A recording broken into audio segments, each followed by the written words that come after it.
And it's Friday, August 29th. I left a bit earlier than usual for Mr. Edwards' store today so I could stop at the main school office on my way. I needed to be sure they will have evening classes again this year for people who are working but want to finish grades 7 and 8.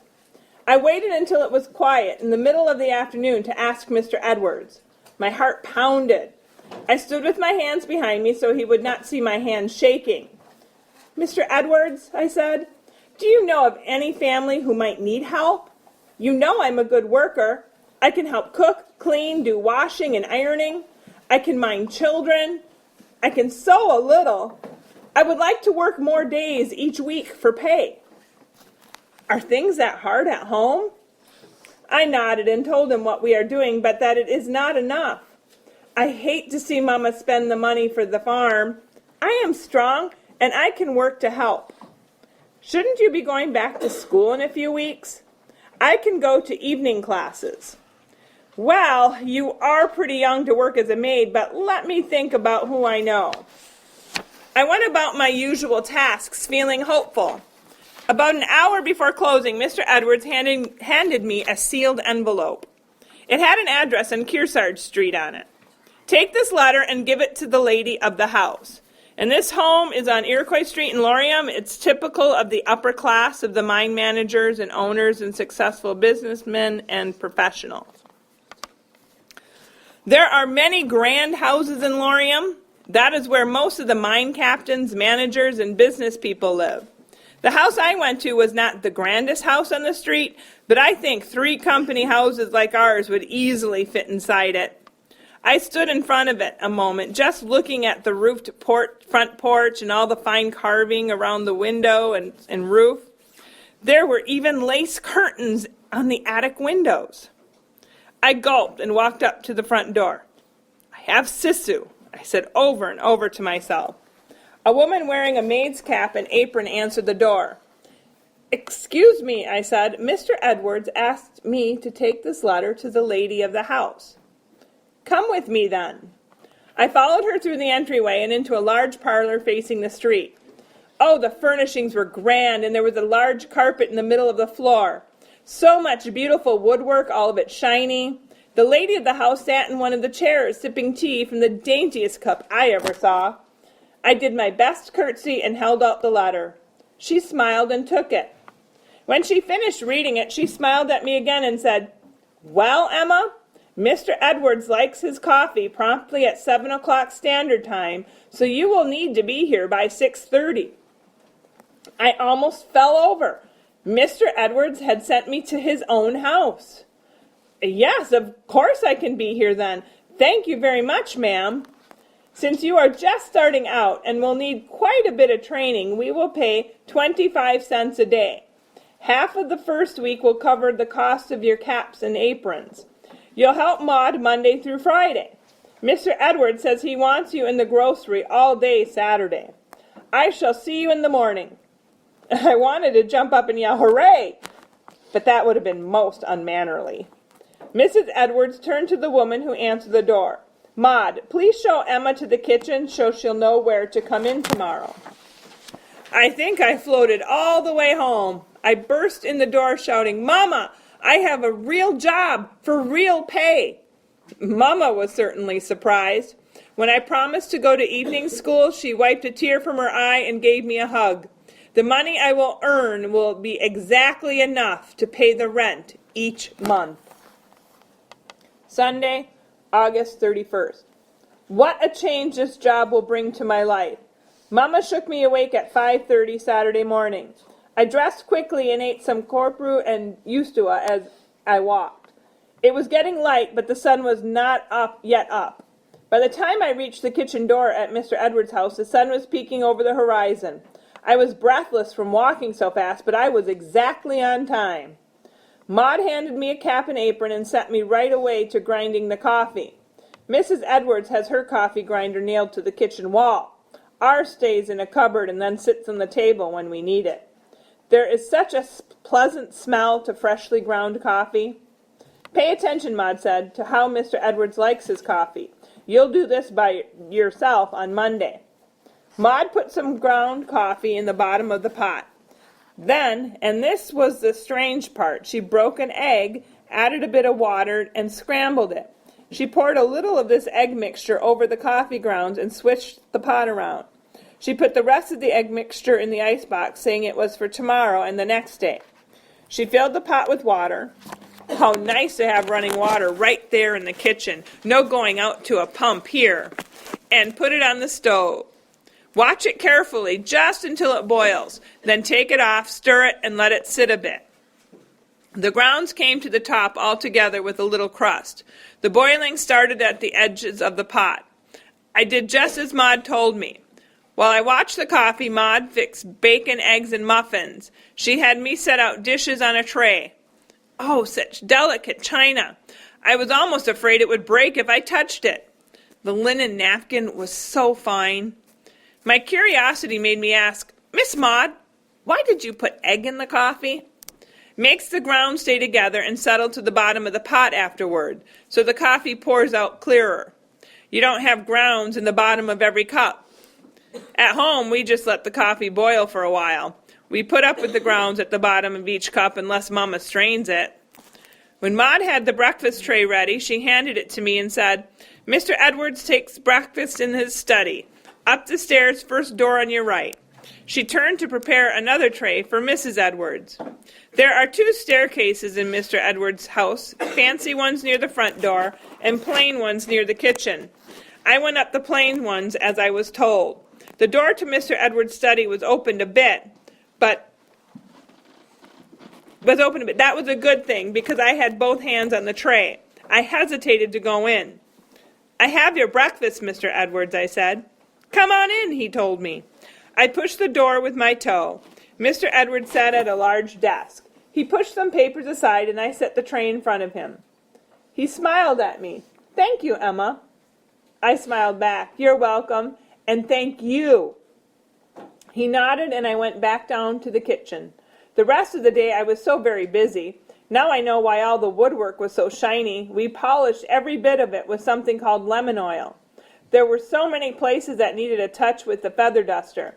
At our house, we fold our cotton napkins up and use them several times until they are really dirty. Here, they use a fresh linen napkin every time, and I ironed a week's worth. Sprinkle the napkin with water, grab a hot iron off the stove, press the napkin, watch out not to scorch the linen, put the cool iron back on the stove to heat, and grab the other hot one. I thought I would never get through that pile. Dinner was served in the dining room, and later I took Mrs. Edwards' tea to the parlor. All day long Miss Maud kept saying, "Pay attention now," and I did my best. After we finished the supper dishes, supper was also served in the dining room, we both were sent to Mr. Edwards' study. Maud, it's quite a long walk back and forth for Emma. I think it might be best if Emma stays with us like you do. I'll get a roll-away bed from the storage closet and set it up. You can show her how to make it up on Monday. If you like, you may hang a curtain between you for privacy. Yes, sir, Maud said as he handed her an envelope with her pay for the week. You'll get your first pay next Saturday, he told me. Bring enough clothing with you for the week when you come on Monday. Maud was pleasant enough. She offered me plenty to eat when we took our meals in the kitchen, but she glared at me when we walked out the kitchen door. I'm not sure she likes me. I was tired but happy when I got home. Although they had finished their supper too, Mama and Papa had waited for me to come home before going to sauna. I told Mama about putting egg in the coffee and the rest of my day while she swatted my back with the Vita. When I told Mama that I would be staying with Mr. and Mrs. Edwards during the week, she wished I didn't have to.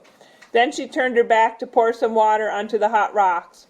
Mama said she was happy for me as she turned back, but she wiped her eyes. She said it was sweat. Sunday, September 7th. I forgot to put my journal in the bag with my clothes on Monday. Since I did not come home again until Saturday, I had no chance to write. Now there is so much to say, I hardly know where to start. I cannot believe how kind Mr. and Mrs. Edwards are. I've never eaten so much good food in my life. I have a bed of my very own with a down comforter and a big fluffy pillow. It is right next to the attic window with the lace curtains. Maud did hang a thick cotton drape between her part of the attic bedroom and mine. It is almost like having a room all my own. It did seem strange, though, not to have Katrina and Yenny to curl up with me. They have electric lights and a toilet inside the house. There is a tank above the toilet full of water. When you pull the chain, the water comes down and flushes out the toilet. It makes such a funny sound. No wonder rich people need help. There is so much more housework to do. Silver forks, knives, spoons, serving trays, and bowls must be polished. Those beautiful carpets are heavy and must be hauled outside, put over the clothesline, and hit all over with a broom to knock the dust out of them. The wood floors must be mopped. All the wood trimming around everything must be dusted and rubbed with lemon oil. Mr. and Mrs. Edwards wear fresh clothes each morning, so there is a lot of laundry to wash, hang out, and iron. Maud cooks and bakes like every day is Sunday. I found out why Maud didn't seem to like me. I overheard her ask Mrs. Edwards if she planned to let her go after I was trained. Mrs. Edwards told her, "Of course not." So Maud has been friendly towards me ever since. I saw Mr. Edwards only at breakfast and in the evening during the week. Mr. and Mrs. Edwards seemed a little younger than my parents, but they have no children, which is sad. I hear them call each other Chester and Jessie, but I would never be so disrespectful as to use their first names. Almost every day someone came to tea. Thursday, Mrs. Edwards went out for tea. That was the only time we rested. Maud put her feet up on the kitchen chair. We had currant cookies and lemonade. On Wednesday, I found 2 house dresses on my bed when I came up after supper. Maud said she had told Mrs. Edwards how little I had in my bag when I came Monday morning. Mrs. Edwards sent her to the second-hand shop with a few coins. "I hope they fit all right," Maud said.